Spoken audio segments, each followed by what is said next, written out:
تحریف قرآن کی یہودی سازش۔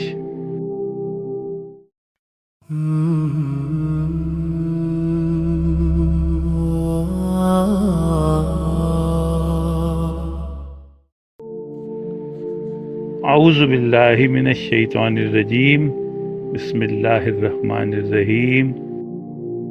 1982-83 میں یہ انکشاف ہوا کہ دنیا بھر میں موجود قرآن پاک کے نسخوں میں تحریف شدہ نسخے گھل مل گئے ہیں۔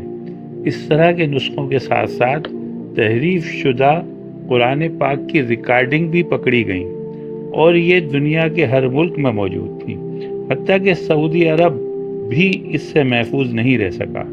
عمرے اور حج پر جانے والوں کے ذریعے اس طرح کی تحریف شدہ تلاوت کی کیسٹیں اور تحریف شدہ قرآن سعودی عرب تک پہنچ گئے تھے۔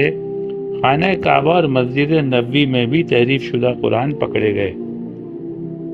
جب سازش کے بارے میں تحقیق ہوئی تو پتہ چلا کہ اس سازش کا مرکز اسرائیل کا شہر حائفہ ہے۔ یہاں دو اسلام دشمن قوموں کو بڑے بڑے ہیڈ کوارٹر دیے گئے تھے، جن میں سے ایک بہائی اور دوسرے قادیانی تھے۔ ان سب کی مشترکہ کوششوں سے تحریف شدہ قرآن بہت سے ممالک میں پھیلا دیے گئے تھے، اور ساتھ ہی بہت خوبصورت آواز میں تحریف شدہ قرآن کی تلاوت کی ریکارڈنگز اور کیسٹس بھی بہت سے اسلامی ممالک میں گھر گھر پہنچ گئے تھے۔ اس انکشاف کے بعد سعودی عرب کے اس وقت کے بادشاہ کنگ فہد بن عبدالعزیز نے قرآن کی پرنٹنگ اور اشاعت کے لیے ایک عظیم الشان ادارہ سعودی عرب میں قائم کیا، جس کا نام King Fahd Complex for Printing of Holy Quran ہے۔ یہ بہت بڑا ادارہ ہے جہاں بہت اعلیٰ کتابت اور طباعت میں قرآن پاک تیار کیا جاتا ہے۔ حفاظ اور علماء کی بڑی تعداد وہاں موجود ہوتی ہے، جو اس بات کو یقینی بناتی ہے کہ کوئی پرنٹنگ کی غلطی نہ ہونے پائے۔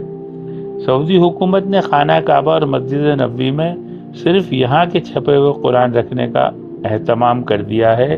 لاکھوں کی تعداد میں یہاں قرآن اور ترجمہ قرآن چھاپے جاتے ہیں۔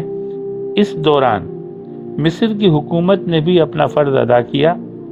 قاری عبدالباسط عبدالصمد اور قاری محمود خلیل کی آواز میں مکمل قرآن پاک کی تلاوت مختلف قرأتوں میں ریکارڈ کروا کر پوری دنیا میں پھیلا دیا۔ ان دونوں کو اس وجہ سے رکھا گیا کہ ان کو پوری دنیا میں مانا جاتا تھا۔ ان کاموں کے بعد کسی کے لیے ممکن نہیں رہا کہ وہ قرأت کے لحاظ سے یا پرنٹنگ کے لحاظ سے قرآن میں تحریف کا کام کر سکے۔ اللہ ان تحریف قرآن کا مقابلہ کرنے والوں کو اجر عظیم عطا فرمائے، آمین۔ صدق اللہ العظیم۔